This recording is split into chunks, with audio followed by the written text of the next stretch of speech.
Chapter 12. Inside Information. For a long time, the dwarves stood in the dark before the door and debated, until at last Thorin spoke. Now is the time for our esteemed Mr. Baggins, who has proved himself a good companion on our long road, and a hobbit full of courage and resource far exceeding his size, and if I may say so, possessed of good luck far exceeding the usual allowance. Now is the time for him to perform the service for which he was included in our company. Now is the time for him to earn his reward. This is a great moment. You are familiar with Thorin's style on important occasions, so I will not give you any more of it, though he went on a good deal longer than this. It certainly was an important occasion, but Bilbo felt impatient. By now, he was quite familiar with Thorin too, and he knew what he was driving at. If you mean you think it is my job to go into the secret passage first, O Thorin Thrain's son Oakenshield, may your beard grow ever longer, He said crossly.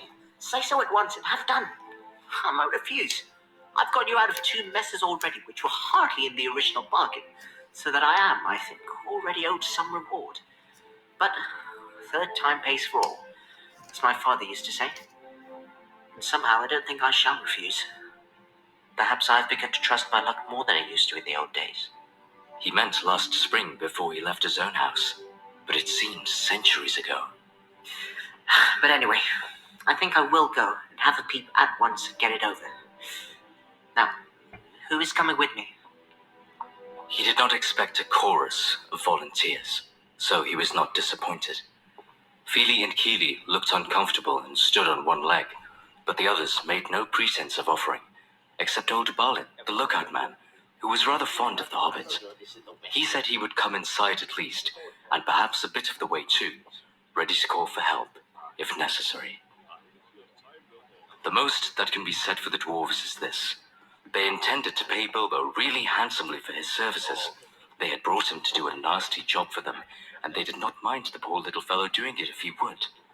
But they would all have done their best to get him out of trouble if he got into it, as they did in the case of the trolls at the beginning of their adventures, before they had any particular reasons for being grateful to him. There it is. Dwarves are not heroes, but calculating folk with a great idea of the value of money. Some are tricky and treacherous and pretty bad lots. Some are not, but are decent enough people like Thorin and company, if you don't expect too much. The stars were coming out behind him in a pale sky barred with black, when the hobbits crept through the enchanted door and stole into the mountain.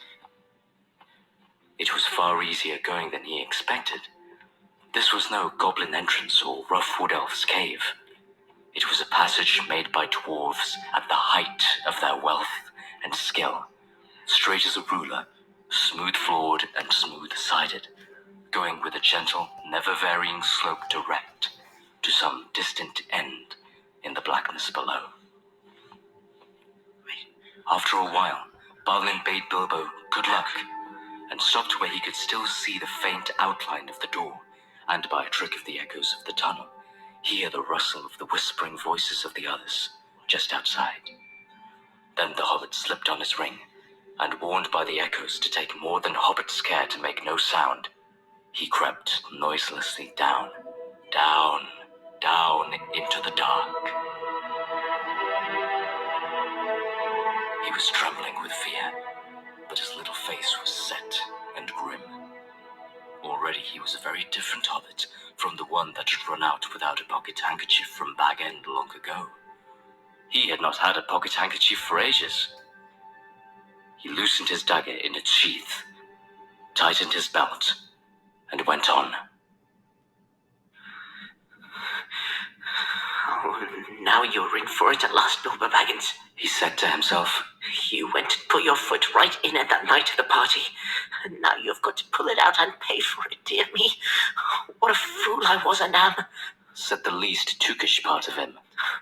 I have absolutely no use for dragon-guarded treasures, and the whole lot could stay here forever if only I could wake up and find this beastly tunnel was my own front hall at home. He did not wake up, of course, but still went on, till all sign of the door behind had faded away. He was altogether alone. Soon he thought it was beginning to feel warm. Is that a kind of a glow I seem to see coming right ahead down there? He thought. It was. As he went forward, it grew and grew, till there was no doubt about it. It was a red light, steadily getting redder and redder. Also, it was now undoubtedly hot in the tunnel. Wisps of vapor floated up and past him, and he began to sweat. A sound, too, began to throb in his ears. A sort of bubbling, like the noise of a large pot galloping on the fire, mixed with a rumble, as of a gigantic tomcat purring. This grew to the unmistakable gurgling noise of some vast animal snoring in its sleep, down there in the red glow in front of him. It was at this point that Bilbo stopped. Going on from there was the bravest thing he ever did. The tremendous things that happened afterwards were as nothing compared to it. He fought the real battle in the tunnel, alone, before he ever saw the vast danger that lay in wait. At any rate, after a short halt, go on he did, and you can picture him coming to the end of the tunnel, an opening of much the same size and shape as the door above. Through it peeps the hobbit's little head.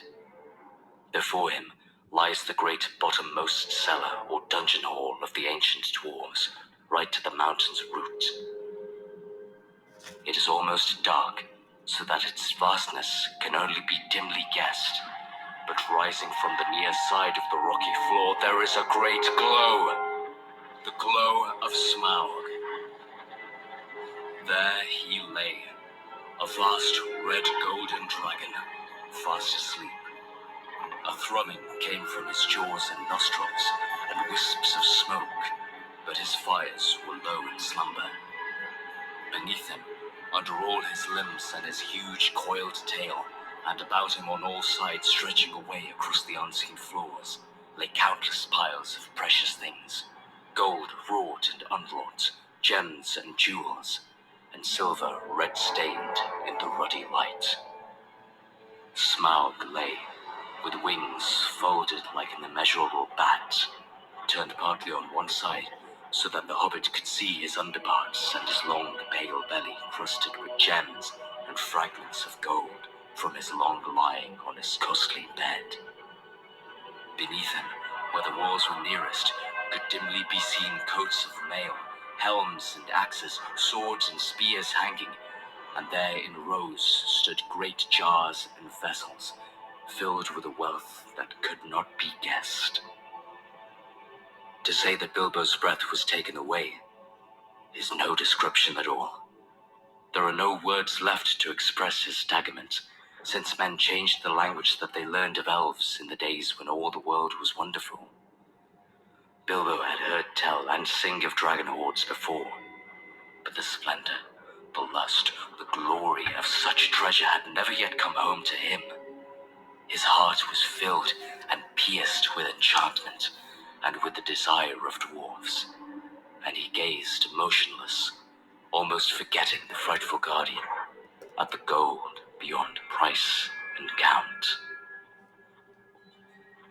He gazed for what seemed an age, before, drawn almost against his will, he stole from the shadow of the doorway, across the floor to the nearest edge of the mounds of treasure.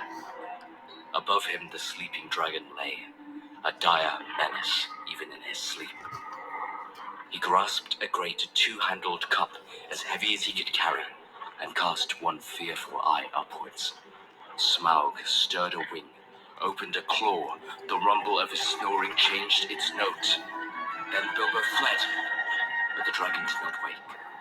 Not yet, but shifted into other dreams of greed and violence, lying there in his stolen hall, while the little hobbit toiled back up the long tunnel. His heart was beating, and a more fevered shaking was in his legs than when he was going down, but still he clutched the cup, and his chief thought was, I've done it! This'll show them. More like a grocer than a burglar indeed. Well, we'll hear no more of that. Nor did he. Balin was overjoyed to see the hobbit again, and as delighted as he was surprised. He picked Bilbo up and carried him out into the open air. It was midnight, and clouds had covered the stars, but Bilbo lay with his eyes shut, gasping and taking pleasure in the feel of the fresh air again, and hardly noticing the excitement of the dwarfs, or how they praised him and patted him on the back, and put themselves and all their families for generations to come at his service.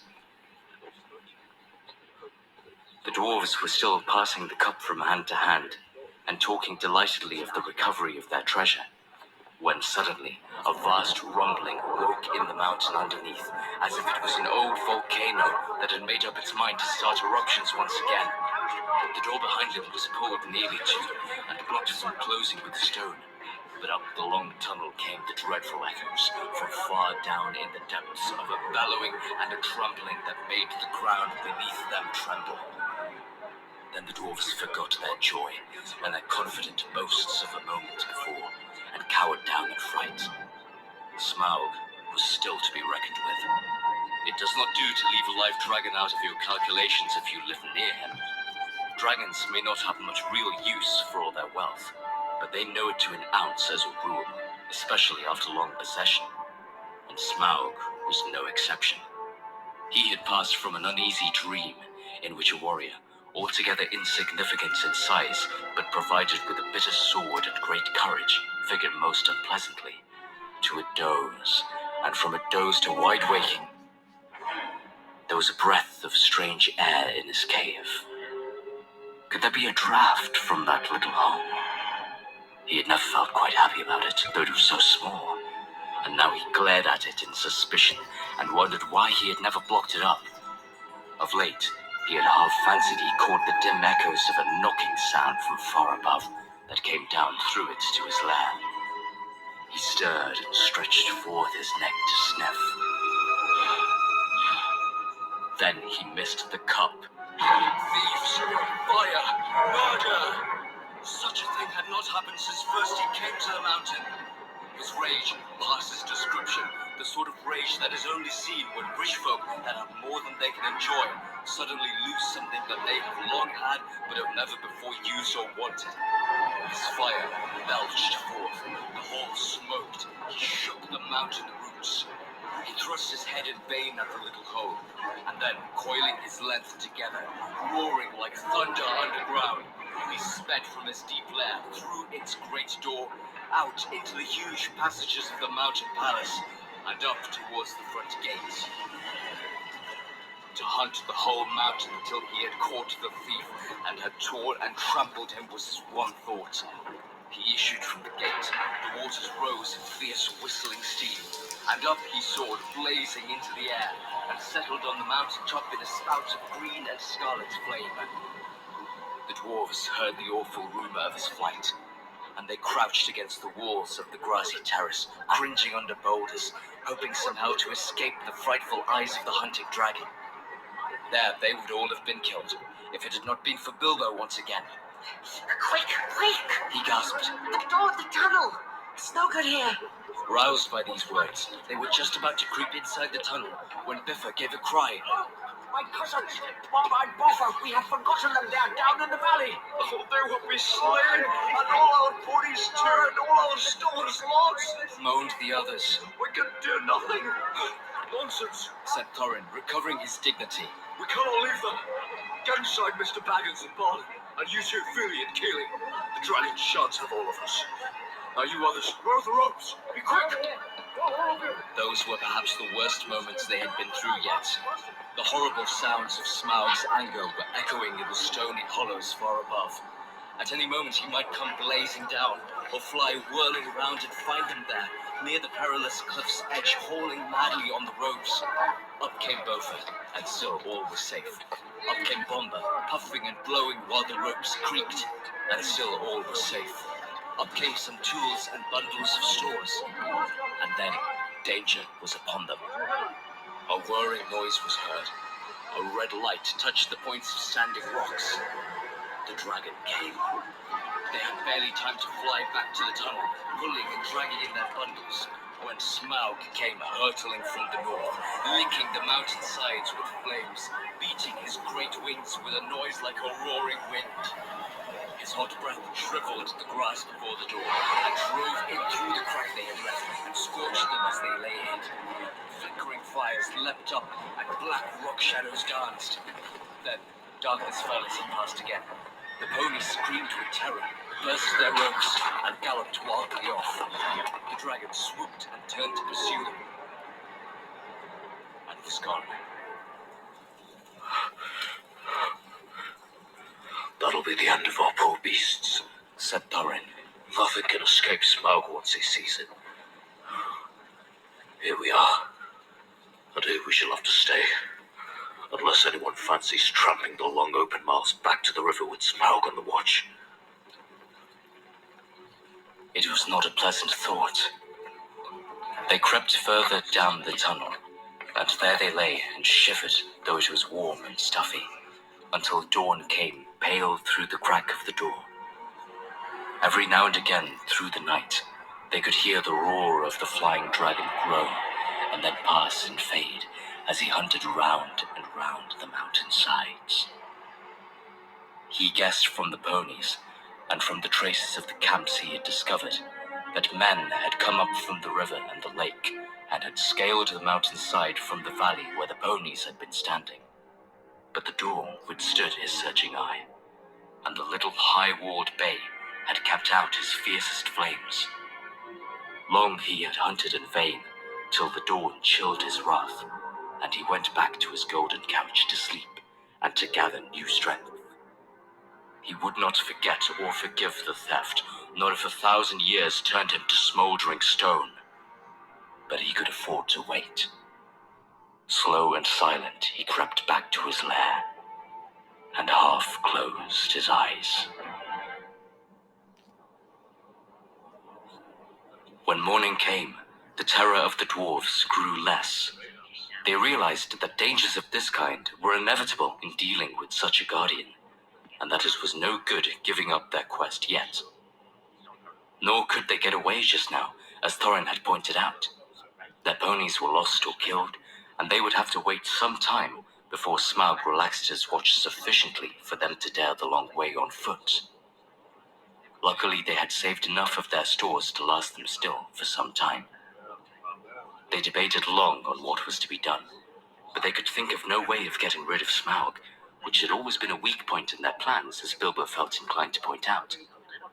Then, as is the nature of folk that are thoroughly perplexed, they began to grumble at the Hobbit, blaming him for what at first so pleased them, for bringing away a cup and stirring up Smaug's wrath so soon. What else do you suppose a burglar is to do? Asked Bilbo angrily. I was not engaged to kill dragons, that is warrior's work, but to steal treasure. I made the best beginning I could. Did you expect me to trot back with a whole horde of Thror on my back? If there is any grumbling to be done, I think I might have a say. You ought to have bought 500 burglars, not one. I am sure it reflects great credit on your grandfather, but you cannot pretend that you ever made the vast extent of his wealth clear to me.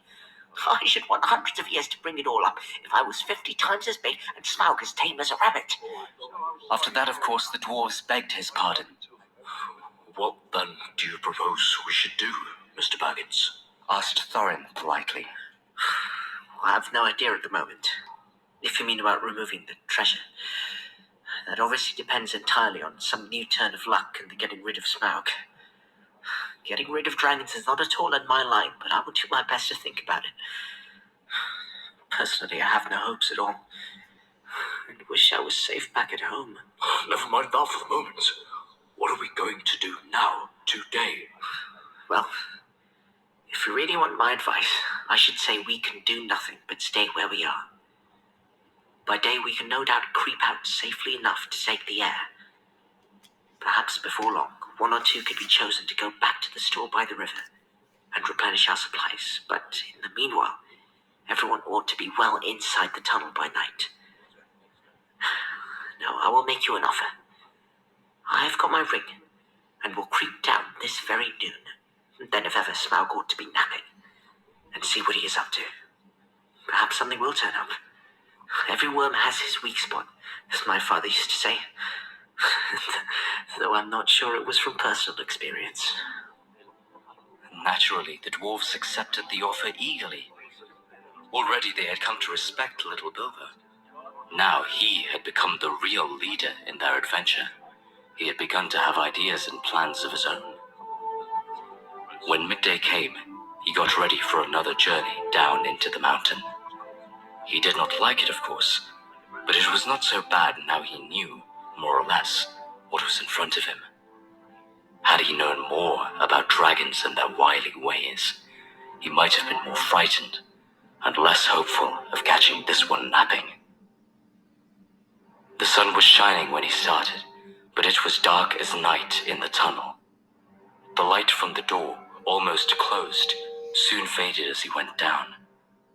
So silent was his going that smoke on the gentle wind could hardly have surpassed it. And he was inclined to feel a bit proud of himself as he drew near the lower door. There was only the very faintest glow to be seen. Old Smaug is weary and asleep, He thought. He can't see me and he won't hear me.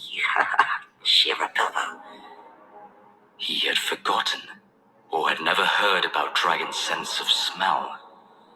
It is also an awkward fact that they can keep half an eye open watching while they sleep, if they are suspicious. Smaug certainly looked fast asleep, almost dead and dark, with scarcely a snore more than a whiff of unseen steam, when Bilbo peeked once more from the entrance. He was just about to step out onto the floor when he caught a sudden thin and piercing ray of red from under the drooping lid of Smaug's left eye. He was only pretending to sleep. He was watching the tunnel entrance. Hurriedly, Bilbo stepped back and blessed the luck of his ring. Then, Smaug spoke.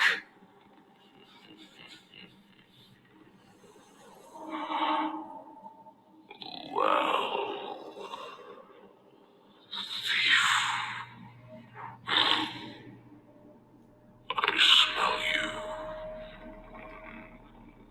And I feel your air. I hear your breath. Come along.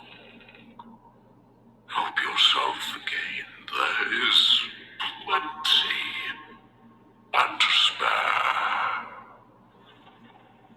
But Bilbo was not quite so unlearned in dragon lore as all that. And if Smaug hoped to get him to come nearer so easily, he was disappointed. No, thank you. Oh, Smaug the Tremendous. He replied. I did not come for presents. I only wished to have a look at you and see if you were truly as great as tales say. I did not believe them. Do you now? Said the dragon, somewhat flattered, even though he did not believe a word of it. Truly, songs and tales fall utterly short of the reality, O Smaug, the chiefest and greatest of calamities, replied Bilbo. Oh, you have nice manners for a thief and a liar, said the dragon. You seem familiar with my name, but I don't seem to remember smelling you before. Who are you, and where do you come from, may I ask? You may indeed. I come from under the hill. And under the hills and over the hills my paths led. And through the air. I am he that walks unseen. So I can well believe, said Smaug. But that is hardly your usual name. I am the clue finder, the web cutter, the stinging fly. I was chosen for the lucky number. Lovely title, sneered the dragon. But lucky numbers don't always come off. I am he that buries his friends alive and drowns them and draws them alive again from the water. I came from the end of a bag, but no bag went over me. These don't sound so creditable, scoffed Smaug. I am the friend of bears and guest of eagles. I am ring winner and luck wearer, and I am barrel rider. Went on Bilbo, beginning to be pleased with his riddling. Ah, that's better. Said Smaug. But don't let your imagination run away with you. This, of course, is the way to talk to dragons. If you don't want to reveal your proper name, which is wise, and don't want to infuriate them by a flat refusal, which is also very wise. No dragon can resist the fascination of riddling talk and of wasting time trying to understand it. There was a lot here which Smaug did not understand at all, though I expect you do, since you know all about Bilbo's adventures to which he was referring. But he thought he understood enough, and he chuckled in his wicked inside. I thought so last night. He smiled to himself. Lakemen. Some nasty scheme of those miserable tub-trading lakemen. Or I'm a lizard. I haven't been down that way for an age and an age. But I will soon alter that. Very well. Oh, Barrel Rider, He said aloud. Maybe Barrel was your pony's name and maybe not, though it was fat enough. You may walk unseen, but you did not walk all the way. Let me tell you, I ate 6 ponies last night, and I shall catch and eat all the others before long. In return for the excellent meal, I will give you one piece of advice for your good. Don't have more to do with the dwarves than you can help. Dwarves? Said Bilbo in pretended surprise. Don't talk to me! Said Smaug. I know the smell and taste of dwarf. No one better. Don't tell me that I can eat a dwarf-ridden pony and not know it. You'll come to a bad end if you go with such friends, thief Barrel Rider. I don't mind if you go back and tell them so from me.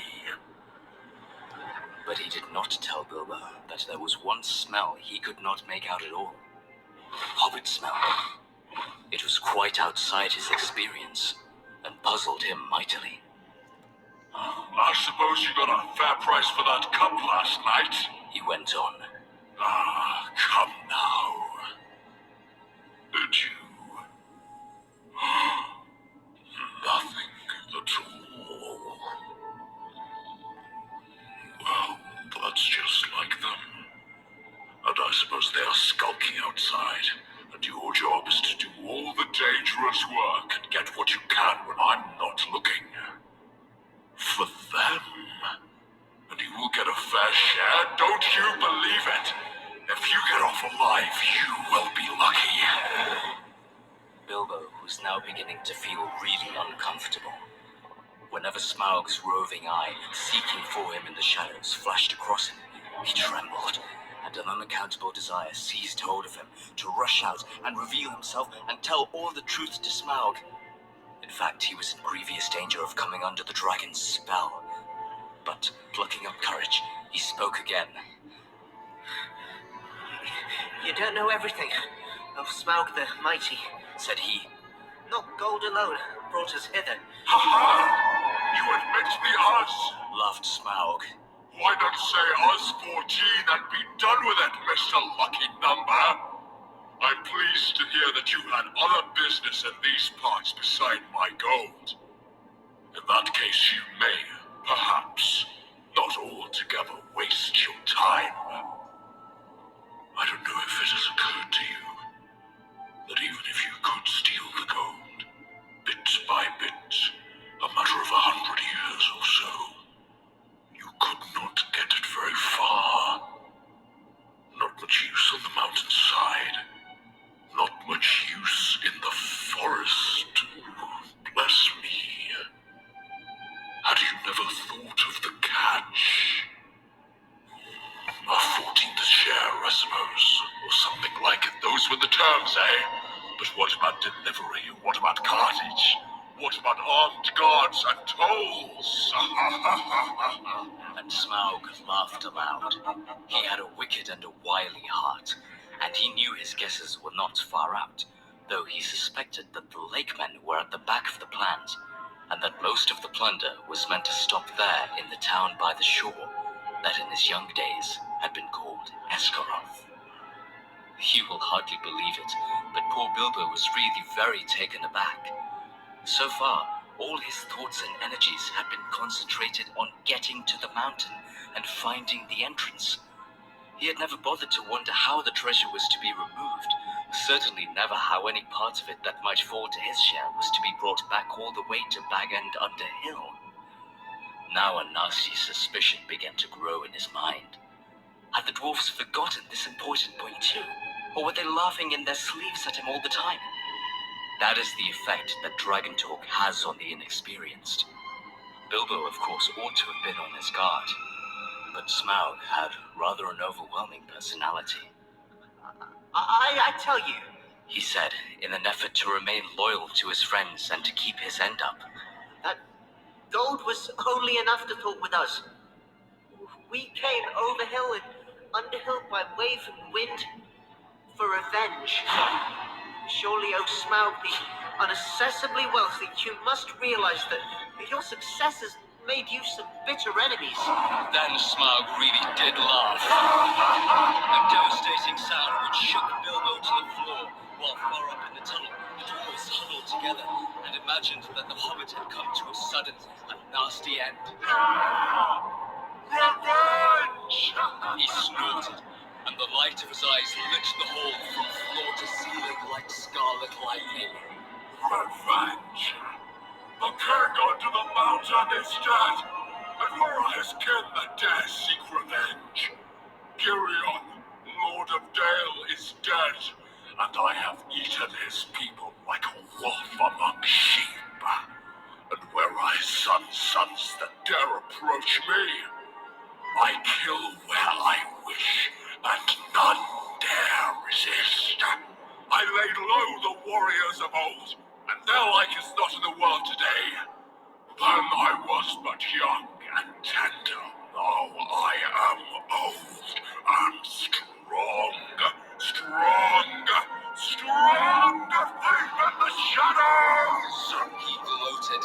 My armor's like tenfold shields, my teeth are swords, my claws are spears.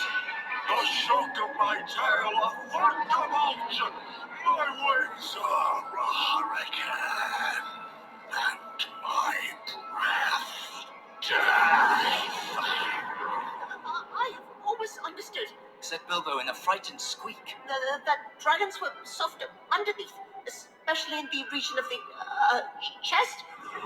But doubtless one so fortified as thought of that. The dragon stopped short in his boasting. Your information is antiquated. He snapped. I am armored above and below with iron scales and hard gems. No blade can pierce me. I might have guessed it. Said Bilbo.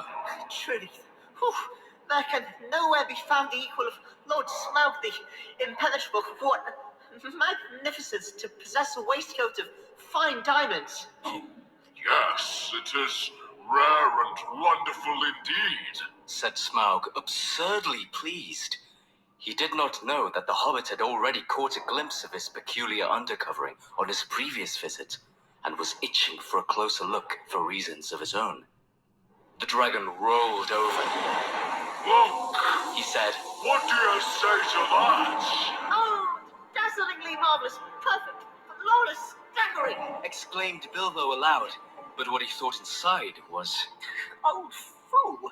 Why, there is a large patch in the hollow of his left breast as bare as a snail out of its shell. after he had seen that, Mr. Baggins's one idea was to get away. Well, I really must not detain your magnificence any longer, He said, or keep you from much needed rest. Ponies take some catching, I believe, after a long start. And so do burglars. he added as a parting shot as he darted back and fled up the tunnel.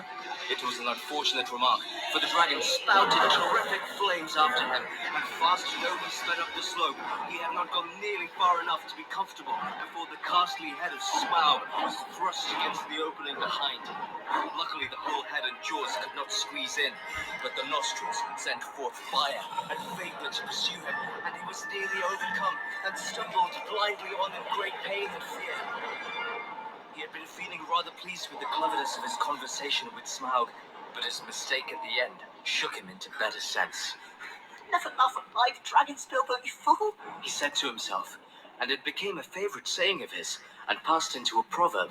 You aren't nearly through this adventure yet. He added, and that was pretty true as well. The afternoon was turning into evening when he came out again and stumbled in a faint on the doorstep. The dwarves revived him and doctored his scorches as well as they could, but it was a long time before the hair on the back of his head and his heels grew properly again. It had all been singed and frizzled right down to the skin. In the meanwhile, his friends did their best to cheer him up, and they were eager for his story, especially wanting to know why the dragon had made such an awful noise, and how Bilbo had escaped. But the hobbit was worried and uncomfortable, and they had difficulty in getting anything out of him. On thinking things over, he was now regretting some of the things he had said to the dragon, and was not eager to repeat them.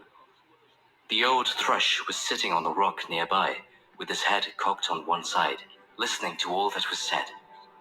It shows what an ill temper Bilbo was in. He picked up a stone and threw it at the thrush, which made it flutter aside and came back. Drat the bird, Said Bilbo crossly. I believe he is listening, and I don't like the look of him. Leave him alone. Said Thorin. The thrush is good and friendly.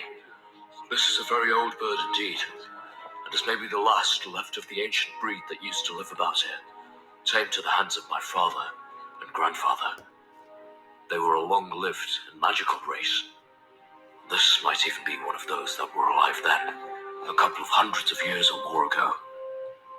The men of Dale used to have the trick of understanding their language, and used them for messengers to fly to the men of the lake and elsewhere. Well, he'll have the news to take to Leytown, all right, if that's what he's after. Said Bilbo. Though I don't suppose there are any people left there that trouble with thrush language. Why? What has happened? Cried the dwarves. Do get on with your tale. So Bilbo told them all he could remember, and he confessed that he had a nasty feeling that the dragon guessed too much from his riddles, added to the camps and the ponies. I am sure he knows we came from Leytown and had help from that. I have a horrible feeling that his next move may be in that direction. Oh, I wish to goodness I'd never said that about Barrel Rider. It would make even the blind rabbits in these parts think of the lakemen. Well, it cannot be helped, and it is difficult not to slip in talking to a dragon, or so I have always heard. Said Balin, anxious to comfort him. I think you did very well, if you ask me. You found out one very useful thing at any rate, and got home alive. And that is more than most can say, who have had words with the likes of Smaug. It may be a mercy and a blessing yet, to know of the bare patch in the old worm's diamond waistcoat. That turned the conversation, and they all began discussing dragon slayings, historical, dubious, and mythical, and the various sorts of stabs and jabs and undercuts, and the different arts, devices, and stratagems by which they had been accomplished. The general opinion was that catching a dragon napping was not as easy as it sounded, and the attempt to stick one or prod one asleep was more likely to end in disaster than the bold frontal attack. All the while they talked, the thrush listened, till at last, when the stars began to peep forth, it silently spread its wings and flew away. And all the while they talked, and the shadows lengthened, Bilbo became more and more unhappy, and his foreboding grew. At last he interrupted them. I am sure we are very unsafe here, He said, and I don't see the point of sitting here. The dragon has withered all the pleasant green, and anyway the night has come and it is cold. but I feel it in my bones that this place will be attacked again. Smaug knows now how I came down to his hall, and you can trust him to guess where the other end of the tunnel is. He will break all the side of the mountain to bits, if necessary, to stop up our entrance. And if we are smashed with it, the better he will like it. You are very gloomy, Mr. Baggins, said Thorin. Why has Lord Smaug blocked the lower end then, if he is so eager to keep us out? He has not, or we should have heard him. Oh, I don't know. Because at first he wanted to try and lure me in again, I suppose. And now perhaps because he is waiting till after tonight's hunt, or because he does not want to damage his bedroom if he can help it. But I wish you would not argue. Smaug will be coming out at any minute now, and our only hope is to get well in the tunnel and shut the door. He seemed so much in earnest that the dwarves at last did as he said, though they delayed shutting the door. It seemed a desperate plan, for no one knew whether or how they could get it open again from the inside, and the thought of being shut in the place from which the only way out led through the dragon's lair was not one they liked. Also, everything seemed quite quiet, both outside and down the tunnel. So for a longish while, they sat inside, not far down from the half-open door, and went on talking. The talk turned to the dragon's wicked words about the dwarves.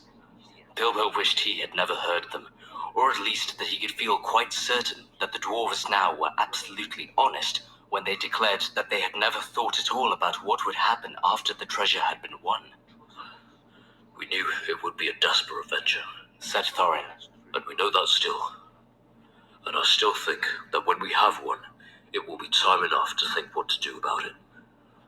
As for your share, Mr. Baggins, I assure you we are more than grateful, and you shall choose your own 14th as soon as we have anything to divide. I am sorry if you are worried about transport, and I admit the difficulties are great. The lands have not become less wild with the passing of time, rather the reverse. But we will do whatever we can for you, and take our share of the cost when the time comes. Believe me or not, as you like. From that, the talk turned to the great hoard itself, and to the things that Thorin and Balin remembered. They wondered if they were still lying there, unharmed in the hall below.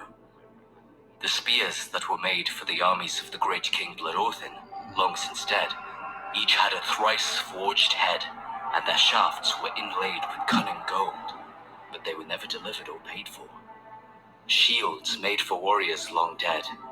The great golden cup of Thror, two-handled, hammered and carven with birds and flowers, whose eyes and petals were of jewels. Coats of mail, gilded and silvered and impenetrable. The necklace of Girion, Lord of Dale, made of 500 emeralds, green as grass, which he gave for the arming of his eldest son, in a coat of dwarf-linked rings, the like of which had never been made before, for it was wrought of pure silver to the power and strength of triple steel. But fairest of all was the great white gem, which the dwarves had found beneath the roots of the mountain. The heart of the mountain. The Arkenstone of Thrain. The Arkenstone, the Arkenstone, murmured Thorin in the dark, half dreaming with his chin upon his knees. It was like a globe with 1,000 facets.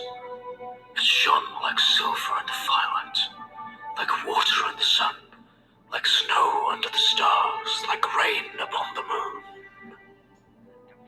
But the enchanted desire of the horde had fallen from Bilbo. All through their talk, he was only half listening to them. He sat nearest to the door, with one ear cocked for any beginnings of a sound without. His other was alert for echoes beyond the murmurs of the dwarves, for any whisper of movement from far below. Darkness grew deeper, and he grew ever more uneasy. Shut the door, he begged them. I fear that dragon in my marrow. I like this silence far less than the uproar of last night. Shut the door before it is too late. Something in his voice gave the dwarves an uncomfortable feeling. Slowly, Thorin shook off his dreams, and getting up, he kicked away the stone that wedged the door. Then they thrust upon it, and it closed with a snap and a clang. No trace of a keyhole was there left on the inside. They were shut in the mountain. And not a moment too soon. They had hardly gone any distance down the tunnel when a blow smote the side of the mountain like the crash of battering rams made of forest oaks and swung by giants. The rock boomed, the walls cracked, and stones fell from the roof on their heads. What would have happened if the door had still been open, I don't like to think. They fled further down the tunnel, glad to be alive, while behind them outside, they heard the roar and rumble of Smaug's fury. He was breaking rocks to pieces, smashing wall and cliff with the lashings of his huge tail, till their little lofty camping ground, the scorched grass, the thrushes stone, the stale-covered walls, the narrow ledge, and all disappeared in a jumble of smithereens, and an avalanche of splintered stones fell over the cliff into the valley below. Smaug had left his lair in silent stealth, quietly soared into the air, and then floated heavy and slow in the dark like a monstrous crow, down the wind towards the west of the mountain, in the hopes of catching unawares something or somebody there, and of spying the outlet to the passage which the thief had used. This was the outburst of his wrath when he could find nobody and see nothing, even where he guessed the outlet must actually be. After he had let off his rage in this way, he felt better, and he thought in his heart that he would not be troubled again from that direction. In the meanwhile, he had further vengeance to take. Pearl Rider! He snorted. Your bit came from the water side, and up the water you came without a doubt. I don't know your smell, but if you are not one of those men of the lake you had their help, they shall see me, and remember who is the real king under the mountain.